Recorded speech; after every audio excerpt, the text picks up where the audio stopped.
Hello dear student, कैसे हो प्यारे बच्चों। स्वागत करते हैं आपके यूट्यूब चैनल एक्सेल स्टडी 9101 पर।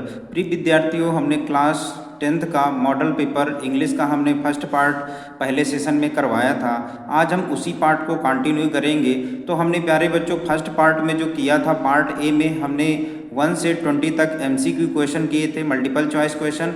आज हम जो करेंगे इसी मॉडल पेपर का सेकंड पार्ट, जिसमें से हमें डिस्क्रिप्टिव टाइप के क्वेश्चन करना है। तो डिस्क्रिप्टिव टाइप के क्वेश्चन करेंगे। तो यहाँ पर हम पार्ट बी को खोलते हैं। तो पार्ट बी में जो आपका दिया है, उसमें से जो इसमें सेशन दिया है पार्ट बी में, तो हमें क्या क्या करना है, रीडिंग करना है, राइटिंग करना है, और आपका इसमें दिया है कुछ ग्रामर है। ग्रामर के बाद आपको क्या करना है, लिटरेचर पार्ट करना है। तो आज हम जो करने जा रहे हैं पार्ट बी का रीडिंग सेक्शन। रीडिंग सेक्शन में क्या करना है प्यारे बच्चों, यहाँ पर क्या दिया है, एक पैसेज दिया है। पैसेज को बहुत ही आपको क्या करना है, केयरफुली 1 से 2 बार रीड कर लेना है। और जब आप अच्छी तरह से इसको रीड कर लेंगे तो आपको क्वेश्चन आंसर बहुत ही आसानी तरीके से यहाँ पर मिल जाएंगे। तो यहाँ पर क्वेश्चन नंबर फर्स्ट में दिया है, रीड द फॉलोइंग पैसेज।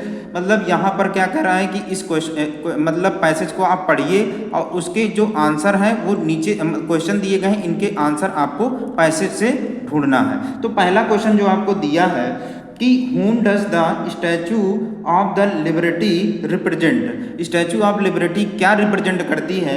तो स्टैचू ऑफ लिबर्टी जो रिप्रेजेंट करती है, तो आप पैसेज में यहाँ पर जब जाएंगे तो यहाँ पर ये दिया है कि Greek goddess of the past but also working main and women of the present. यहाँ पर ये जो बोला है कि स्टैचू ऑफ लिबर्टी जो है वो रिप्रेजेंट करती है अतीत की जो राजसी देवी हैं, और साथ साथ में वहाँ जो वर्किंग आदमी और पुरुष को रिप्रेजेंट करती है। तो प्यारे बच्चों, हमने यहाँ पर क्या कर दिया, पहले से लिख लिया है। यहाँ हम आपको समझाएंगे। पहले का जो आंसर है, statue of liberty represent the working of man and women. Statue of liberty represent करती है वहाँ के कामकाजी आदमी, और मतलब जो है आदमी हैं, जो महिलाएं हैं, उनको रिप्रेजेंट करती हैं। एज वेल एज जो majestic Greek goddess of the past, जो अतीत की मतलब आपकी क्या राजसी देवी हैं, उनको रिप्रेजेंट करती है। और ये एक स्वतंत्र का एक प्रतीक है। तो पहला आपका आंसर आपका हमने बता दिया है कि पहला आपका आंसर यहाँ से हो जाएगा। फिर आपका सेकंड पार्ट में सेकंड क्वेश्चन चलना है। सेकंड क्वेश्चन में बोला है कि what is meant by the underline portion. Underline portion का क्या मीन्स है। तो यहाँ पर बोला अंडरलाइन, अगर हम पैसेज में देखें तो अंडरलाइन पार्ट आपका ये वाला है, लिबर्टी वॉच पैक्ड इनटू। अब यहाँ पर बोला है कि लिबर्टी वॉच जो पैक्ड किया गया इनटू 214 कैरेट्स एंड सेंट। इसको भेजा गया, कहाँ पर भेजा गया, न्यूयॉर्क में भेजा गया। तो इसका आंसर जो हमने मतलब यहाँ पर खोजा है वो ये खोजा है कि द अंडरलाइन पोर्शन रिफर, यह परिभाषित करता है, यह फैक्ट को परिभाषित करता है कि न्यूयॉर्क हैज नॉट सिक्योर्ड।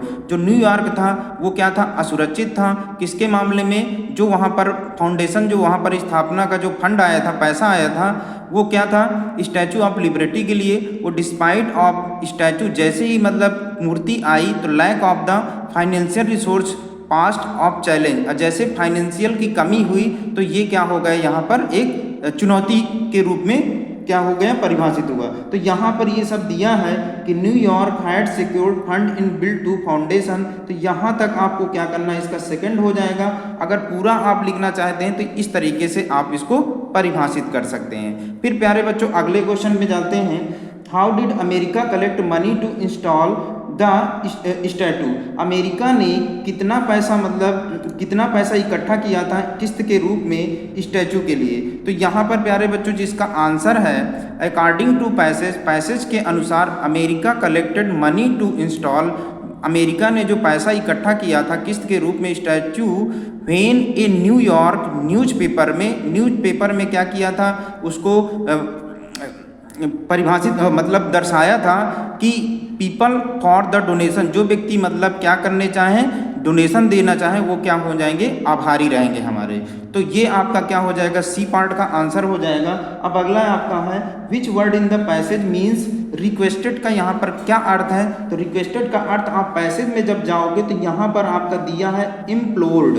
इम्प्लोर्ड का मतलब होता है कि किसी से हम क्या करें, रिक्वेस्ट करें या फिर मतलब निवेदन करें, तो इसका अर्थ ये हो जाएगा। तो प्यारे बच्चों, हमने पार्ट बी में रीडिंग सेक्शन में हमने पैसेज पढ़ा, फिर उसके क्वेश्चन आंसर आप एक से ज़्यादा बार क्या करोगे, रीड करोगे, फिर आंसर को ढूंढोगे तो बहुत ही आसानी तरीके से आपको आंसर मिल जाएंगे। आइए प्यारे बच्चों अगले में चलते हैं। अगला जो आपका इसी में जो पार्ट है राइटिंग वाला, यहाँ पर बोला है कि write a letter to elder brother who live in Delhi.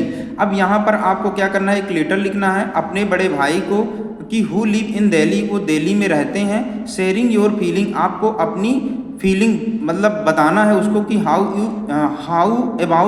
You miss him at home, कि आप उनको कितना मिस कर रहे हो घर में। जैसे आप उससे आपसे वो दूर हैं, तो दूर होने की वजह से आप उनको मिस कर रहे हैं, वो आपको फीलिंग वहाँ पर बताना है। फिर इसी में अथवा में दिया है write an application to principal, आपको क्या करना है, प्रधानाचार्य जी को प्रार्थना पत्र लिखना है। Your college to complain that the tank is that the water tank is in the school are not being cleaned regularly, आपको ये कंप्लेन देना है कि आपका जो यहाँ मतलब पानी का जो टैंक है वो रेगुलर क्या होता है, क्लीन नहीं होता है। उसका आपको क्या करना है, एप्लीकेशन के माध्यम से यहाँ पर इसको क्या करना है, बताना है। तो राइटिंग सेक्शन में प्यारे बच्चों चाहे आप क्या कर लीजिए, चाहे लेटर लिखिए चाहे एप्लीकेशन लिखिए, तो यहाँ पर हमने जो यहाँ पर किया है वो क्या कर दिया, एप्लीकेशन लिखा है, तो एप्लीकेशन यहाँ पर डाल देंगे। देखिए हमने यहाँ पर अथवा किया तो आप अथवा डालेंगे। फिर यहाँ पर हमें क्या करना है, इसके लिए क्या रूल होता है, तो सबसे पहले यहाँ पर हम एप्लीकेशन लिख रहे हैं प्रिंसिपल सर को कंप्लेन वाटर टैंक क्लीन के लिए। तो यहाँ पर देखिए सबसे पहले क्या करना है, टू द प्रिंसिपल सर को यहाँ पर देना है आपको प्रार्थना पर, तो वहाँ उनका क्या करना पड़ेगा, यहाँ टू द प्रिंसिपल लिखना पड़ेगा। फिर मॉडर्न स्कूल लखनऊ, आप जो विद्यालय में आप अपने विद्यालय का नाम लिख सकते हैं। जिस डेट को लिख रहे हैं उस दिन की डेट निर्धारित करना है, दर्शाना है। फिर सब्जेक्ट क्या है, कंप्लेन अबाउट अनक्लीन वाटर, जो हमारा सब्जेक्ट है कि पानी का जो टैंक है वो क्या होता है कि अनक्लीन है, यानी कि साफ नहीं है, तो ये पूरा देखना पड़ेगा।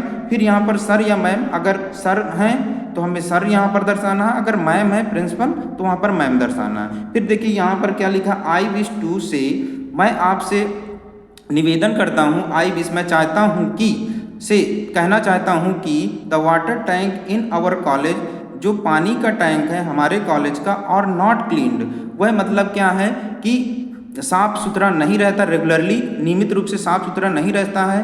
देयर इज मडी वाटर, पानी मतलब क्या होता है, मतलब गंदा पानी आता है, धूमिल पानी आता है, या फिर मतलब उसमें क्या रहता है, गंदा रहता है। Water running from the tap, और जो आपका टैप से पानी आता है टोटी से, वो बहुत गंदा रहता है। ऑप्टन पीस ऑफ द एल्गाई प्रेजेंट, कभी कभी क्या होता है कि वहाँ से काई या फिर गंदगी निकलती है।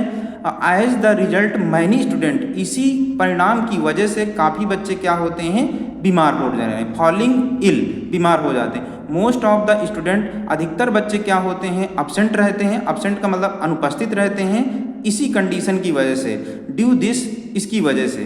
फिर यहाँ पर बोला है देयर फोर, इसलिए आई रिक्वेस्ट, मैं आपसे निवेदन करता हूँ कि टू गिव स्ट्रिक्ट ऑर्डर, कि आप इसका कड़ी आदेश से, जो आप नौकर हैं प्यून, टू क्लीन वाटर, आप आदेश दें तो आप जो नौकर है वो क्या कर दें, वाटर को क्लीन करें। फिर यहाँ पर बोलना है regular tank regular, I hope you will understand, मैं आशा करता हूँ कि आप ये समझ गए होंगे, हमारा जो निवेदन है उसको आप निवेदन को समझ गए होंगे। फिर यहाँ पर हमें क्या करना है, थैंक यू दे देना है।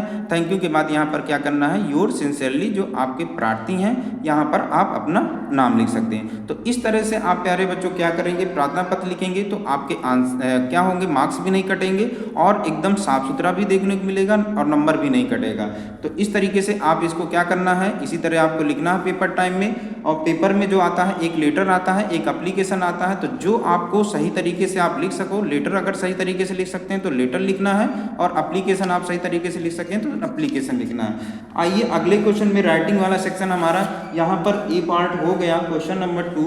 अब 3 में जो यहाँ पर दिया है, 3 में जो दिया है, right A report of craft exhibition in your school in about 80 to 100 words लिखना है। आपके यहाँ एक मतलब क्राफ्ट एग्जीबिशन हुआ है, उसके बारे में आपको 80 से 100 शब्दों में लिखना है। अगर ये नहीं बनता है तो look at picture given below, इस पिक्चर को आपको देखना है, टेकिंग क्लू, इसमें से कुछ क्लू दिए हैं, निर्देश दिए हैं, और article and advantage and disadvantage of internet, internet के क्या लाभ हैं और क्या हानियां हैं उनके बारे में आपको 80 से 100 शब्दों में लिखना है। तो यहाँ आपको पॉइंट दिए गए हैं, इन्हीं पॉइंट के हिसाब से आपको क्या करना है, निबंध टाइप में आपको लिखना है 80 से 100 शब्दों में। तो प्यारे बच्चों, आई होप ये आप कर लोगे। ये आपका निबंध वाला है, 6 नंबर का है। फिर आते हैं हम लोग किसमें, ग्रामर वाले में। तो ग्रामर में आपका जो पोर्शन है, इसमें फर्स्ट में जो दिया क्वेश्चन नंबर आपका चौथे में, rewrite the following sentence by changing into indirect speech. अब क्या इनडायरेक्ट स्पीच में जो क्वेश्चन दिया, the boy said to teacher, बच्चे मतलब टीचर से कहते हैं। फिर यहाँ पर क्या कह रहे हैं, please give me 1 day leave, कृपया हमें 1 दिन का अवकाश दें। तो इसको क्या करना है, इनडायरेक्ट स्पीच में करना है। तो हमने क्या किया है कि इसको इनडायरेक्ट स्पीच में कन्वर्ट कर देते हैं। ये प्यारे बच्चों इनडायरेक्ट में रिक्वेस्टेड है, क्योंकि यहाँ पर जो बच्चा है, बॉय लड़का है, वो टीचर से रिक्वेस्ट कर रहा है। तो यहाँ पर हमें क्या करना पड़ेगा कि, तो यहाँ पर आपका डायरेक्ट स्पीच में क्या कह रहा है, the boy said to teacher, मतलब लड़का टीचर से बोल रहा है, रिक्वेस्ट कर रहा है। तो यहाँ लिखेंगे, इसका जो बनेगा ट्रांसलेशन, जो वो क्या कहते हैं इनडायरेक्ट स्पीच बनेगा, वो क्या बनेगा, the boy requested, the boy requested the teacher. अब रिक्वेस्टेड आपके जब भी क्या होंगे, आपके इनडायरेक्ट स्पीच आएंगे तो दैट का प्रयोग नहीं करना है, डायरेक्टली आपको टू से लगा देना है, टू गिव हिम। अब हिम आपका यहाँ पर सब्जेक्ट बॉय है, तो क्या हो जाएगा, हिम। अब कितने दिन के लिए छुट्टी चाहता है, 1 डे के लिए, तो 1 डे लीव हो जाएगा। इस प्रकार से आपका डायरेक्ट का इनडायरेक्ट स्पीच में कन्वर्ट हो जाएगा। तो यहाँ पर जो बच्चा बोल रहा था, जो लड़का बोल रहा है किसी टीचर से कि please give me 1 day leave, 1 दिन की छुट्टी के लिए, तो यहाँ पर रिक्वेस्ट कर रहा था, the boy request the teacher. यहाँ से सीधे दैट का प्रयोग नहीं करना है, to give him 1 day leave. फिर अगला है आपका क्वेश्चन नंबर 2, इसका बी पार्ट है, change the following into passive voice में बदलना है। तो हु वाला है, तो हु वाला जो क्वेश्चन है, इसमें क्या करना है, हु टॉट यू इंग्लिश, कौन आपको अंग्रेजी पढ़ाता है। तो इसको क्या करना, पैसिव वॉइस में कन्वर्ट करना है। तो क्या हो जाएगा, बाई होम से ये चेंज होगा हु वाला, तो by home.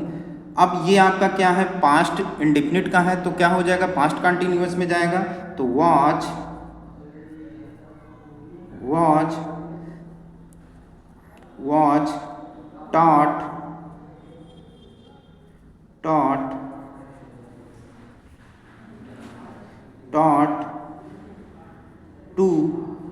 Taught English to you हो जाएगा, तो इस प्रकार क्वेश्चन मार्क लगेगा। तो बाई होम वॉच, अब ये आपका पास्ट कंटिन्यूअस में जाएगा तो वॉच लगेगा, और आपकी वर्ब की थर्ड फॉर्म ही रहेगी। अब फिर क्या पढ़ा रहे हैं, इंग्लिश, तो इंग्लिश टू यू हो जाएगा। फिर आपको क्या करना, अगला क्वेश्चन है पंचुएट द फॉलोइंग। हमें इसको क्या करना है, पंचुएट करना है, अर्थात इसमें जो दिया है कि कहाँ पर कॉमा लगेगा, कहाँ पर डबल इन्वर्टेड कॉमा लगेगा, तो हमें क्या करना है, इसको पंचुएट करना है। तो दिया है कि ही रोड, तो ही रोड को आपको बदलना है। तो क्या होगा, ही में एच कैपिटल हो जाएगा, ही रोड कॉमा। अब ये वाला सेंटेंस आपका डबल इन्वर्टेड कॉमा में होगा, तो क्या हो जाएगा, आई कैपिटल होगा, तो आई। कांट है तो क्या हो जाएगा, कांट कम बिकॉज इज। अब यहाँ पर इज है, इज आई होगा, यहाँ पर आई, तो आई आपका कैपिटल हो जाएगा, आई एम क्या हो जाएगा, इल हो जाएगा। अब डबल इन्वर्टेड कॉमा क्लोज हो जाएगा और डैश लग जाएगा, फुल स्टॉप लग जाएगा। इस प्रकार से आपका पंचुएट का, तो देखिए कहाँ पर ही रोड हमने रुका, तो यहाँ पर क्या होगा, हमारा अल्प विराम लगेगा, ठीक है। फिर हमें जो यहाँ पर कथन दिया है ये आपका बोलेंगे तो रिपोर्टिंग वर्ब है, और जो हम बोल रहे हैं ये रिपोर्टिंग स्पीच है, तो रिपोर्टिंग स्पीच को क्या करना है, डबल इन्वर्टेड कामा में रखना है। ये प्यारे बच्चों अगला क्वेश्चन है, translate the following into the English में इसको क्या करना है, कन्वर्ट करना है। पहला दिया है कि कल सुबह मैं विद्यालय जाना चाहता था, उसी समय एक मित्र मुझसे मिलने आ गया, हम शाम तक साथ रहे, मित्र से मिलकर मैं खुश था किंतु पुस्तकालय न जाने पाने के कारण मैं दुखी भी हुआ। तो हमें क्या करना है कि इसका ट्रांसलेट करना है, तो यहाँ लिखेंगे आई वांटेड, आई माने मैं, वांटेड माने जाना चाहता था, I wanted to go to library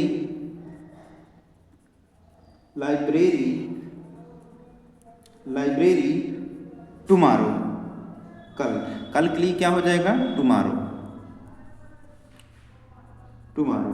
फिर यहाँ पर बोला है उसी समय, तो एट दैट मोमेंट, उसी पल, एट दैट मोमेंट, उसी क्षण, क्या होगा, उसी समय मेरा एक मित्र आ गया। तो यहाँ लिखना है अ फ्रेंड ऑफ माइन, मेरा मित्र, कम टू सी मी, मिलने आ गया मुझसे, सी मी। फिर आगे बोला हम शाम तक साथ रहे, तो यहाँ पर लिखना है कि वी स्टे मतलब ठहरे रहे, वी स्टे टुगेदर, साथ साथ, we stay together until evening तक, अनटिल इवनिंग, शाम तक। क्या यहाँ पर बोला है कि हम शाम तक साथ रहे, इवनिंग। फिर मित्र से मिलकर मैं खुश था, क्या लिखना है, आई वॉज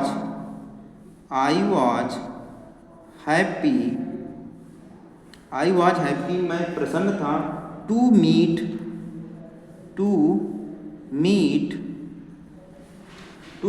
माई फ्रेंड, मैं अपने मित्र से मिलकर प्रसन्न था, बट आगे बोला लेकिन, तो बट पुस्तकालय न जाने के कारण, तो यहाँ पर लिखना है I was also sad because, मतलब मैं दुखी हुआ क्योंकि I could COULD, I could, मैं कहाँ नहीं जा सका, लाइब्रेरी, तो I could not go to the library. ये प्यारे बच्चों आपका क्या हो जाएगा, ट्रांसलेट हो जाएगा। ये आपका कितने नंबर का पूछा जाता है, 4 नंबर का। तो इस प्रकार से इसको क्या करना है, ट्रांसलेट करना है। देखिए बोला था यहाँ पर कि कल सुबह मैं पुस्तकालय जाना चाहता था, तो इसका जो ट्रांसलेट होगा आई वांटेड टू गो, मैं जाना चाहता था कहाँ, लाइब्रेरी, टुमारो, कल।